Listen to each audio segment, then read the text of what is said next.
So thank you very much. Thank you all of you who are attending this webinar, and a special thanks to the organizer.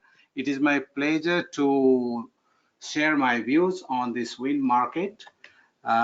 Just to begin with, I would like to introduce a little bit about UNIDO in line with what renewable energy and wind we are doing. And then we will go to some more slides where I will be covering what is the need today and how we can collaborate with interested partners. And that will be my presentation.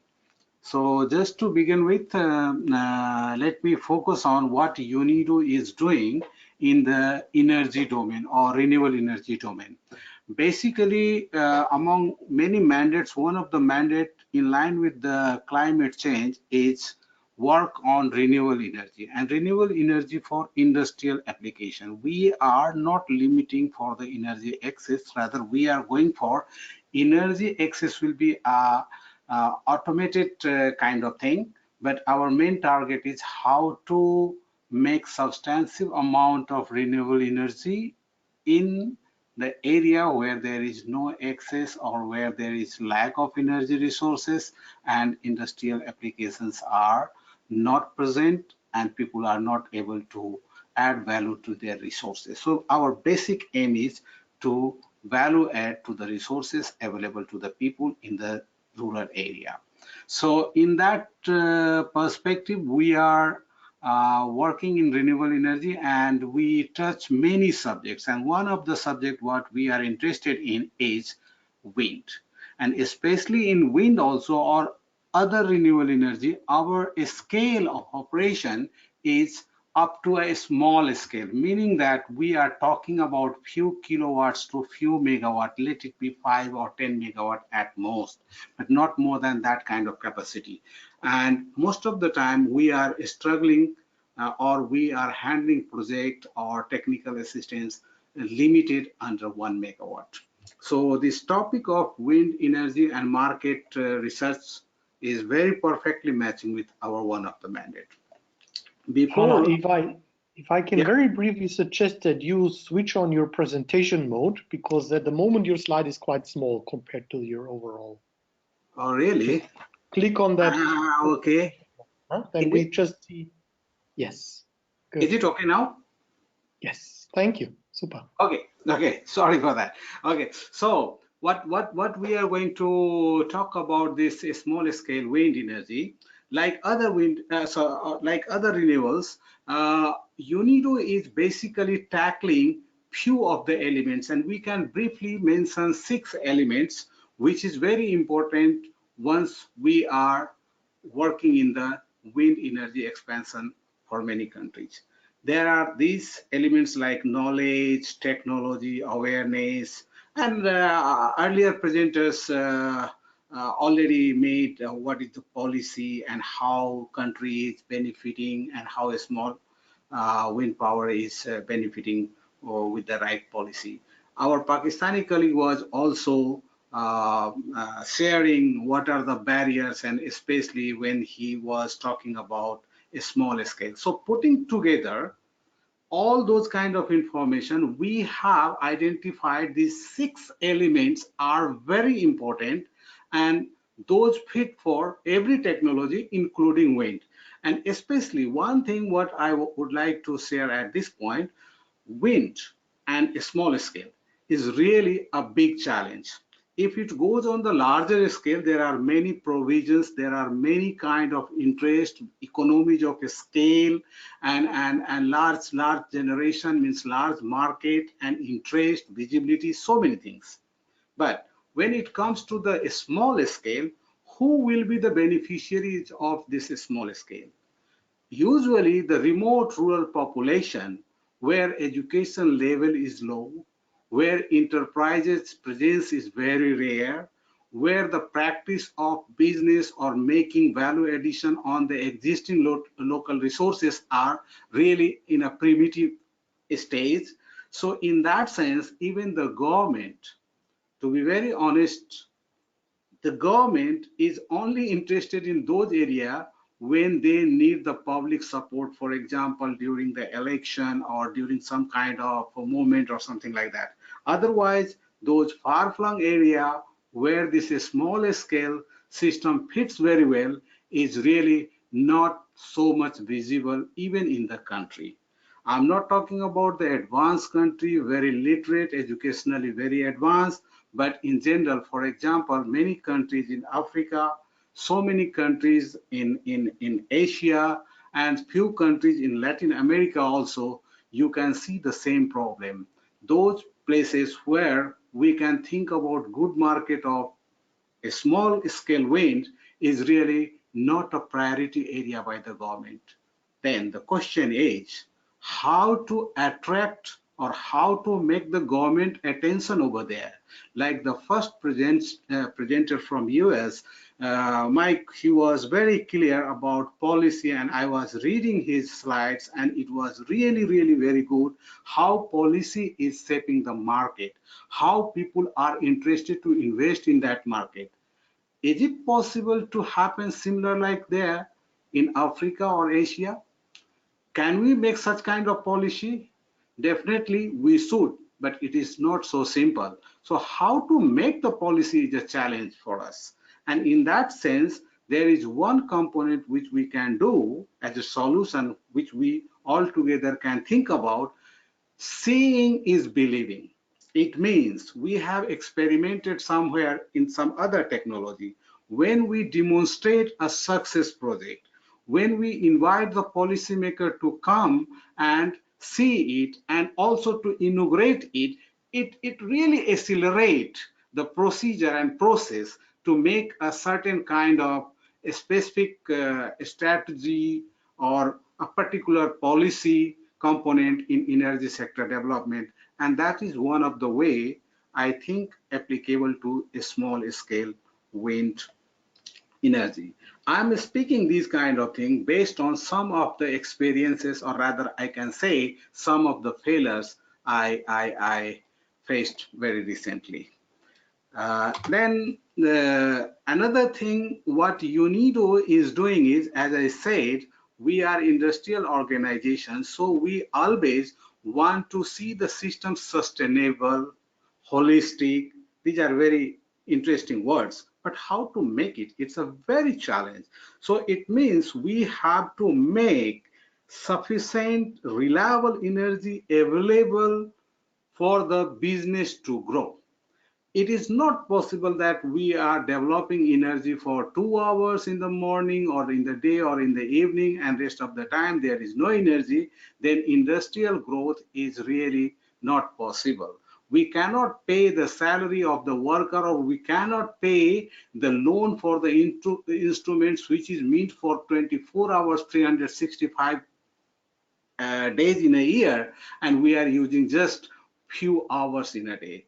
So that is making the business not sustainable, financially not possible, and not attractive. So in that case, when we talk about a small scale wind, at least a significant amount should be there. For example, 25 kilowatt or 50 kilowatt could be a good amount in a rural setup to support some kind of thing. But then because of intermittent nature, how to manage it and how to ensure that there will be the continuous supply. Is it going through a hybrid kind of system, or there should be a storage? Or nowadays, if we have some kind of 1 megawatt, 5 megawatt, then there is also possibility to store water if nearby is available as pump storage or something like that. But this is beyond the scope of today's discussion. But what I mean to say is we need to ensure that there will be continuity in supply so that the industrial growth is possible. So in the screen you can see we are talking about a small grid, mini grid. We are also working with the public to educate them, strengthen them in business models, and then obviously we want to bring industrial application, and that's how it could be a very good to see the growth of a small scale wind. I'm particularly very much interested in a small scale wind because I've been to many places in few countries where I was very much impressed with the kind of wind I have seen, and the local people, they are using that wind not to generate energy but to do something. So if we can see all those kind of situation and innovate the solution, it could be really very useful and cost effective. I will come in next slide about this cost effectiveness. Now, my next slide, it is talking about the country context. It is really very important factor. Like our colleague from Pakistan was telling us something, they are doing large scale windmill, but they are struggling to communicate when someone is interested for a small scale to the bankers or other things. I just want to tell you that the banking sector is really one of the poorest sector among the educated people who has paid attention what is this renewable energy.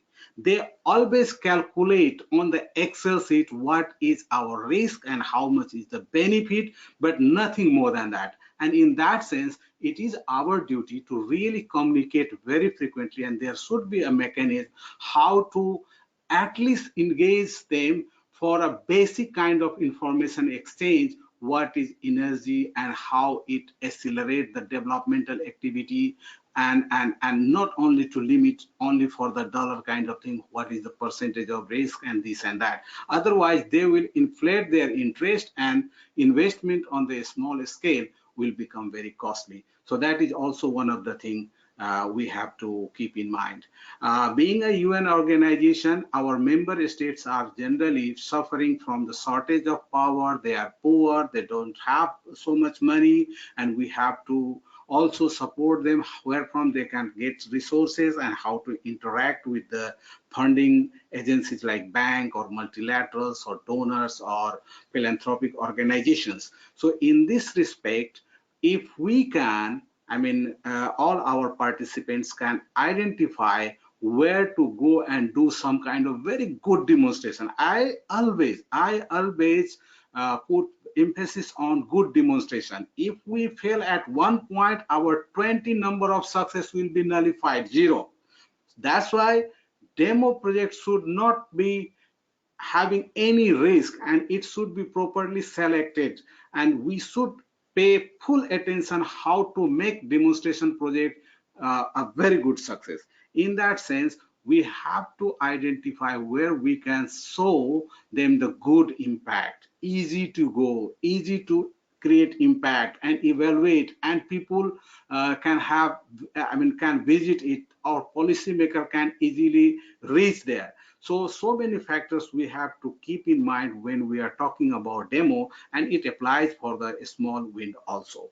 So like I said, the countries categories, there are many categories like least developed countries and post-conflict countries, transition economic, and a developed world.